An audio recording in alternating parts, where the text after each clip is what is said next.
Assalomu alaykum. Kanalimiz a'zolari hamda bizni tomosha qilib turgan YouTube tomoshabinlar, barchalaringga xayrli kun.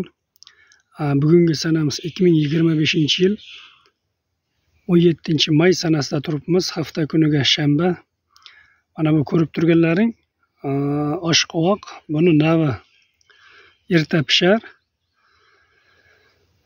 O'zimiz stakanchikda yetishtirganmiz. Mana shu turpoq bilan biogomuz 50 qilib, keyin mana bu yerga 15 sotik joyimizga o'tkazganmiz. Hozir holatini ko'rsatib o'tamiz.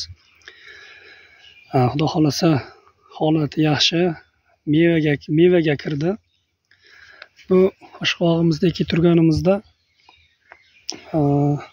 ildizini ostiga 200 grammdan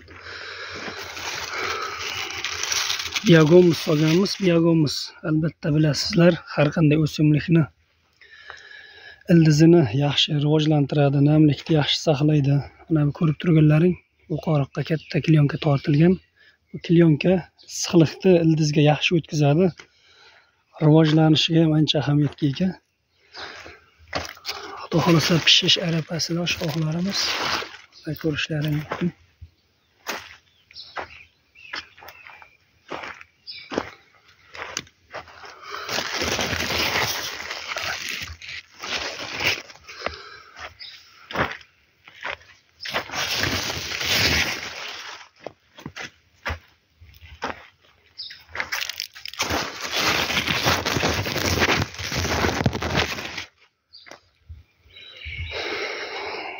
Oshqovoqda biz kamroq suv ichadi deb o'ylar ekanmiz.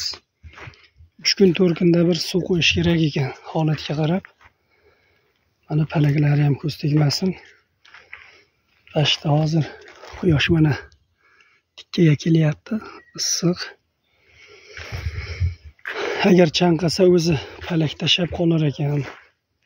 Shundan bilsa bo'lar ekan. Suv qo'yish kerakmi, qo'yish kerak emasmi?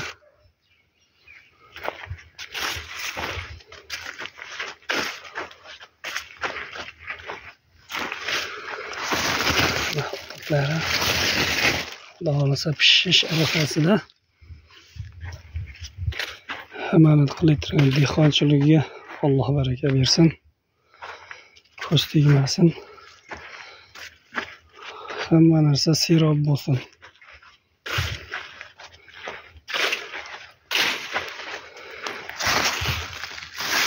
Hozir suv qo'yilmagan joy bor sinovga. Hozir ko'rishingiz mumkin, palagi yaxshi. Suv ichmagan joy bor mana bu yerda. O'zi palagi bu tomon suv ichgan. Mana suv ichmagan joy o'zi bilinib turibdi, chanqiganligi. Biz mana shu qatorga suv qo'ymagandik.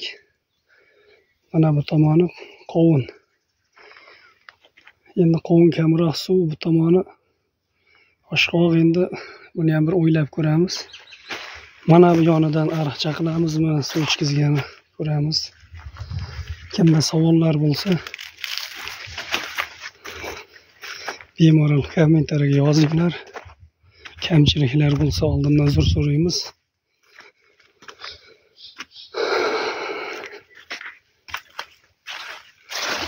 Holatlar yaxshi.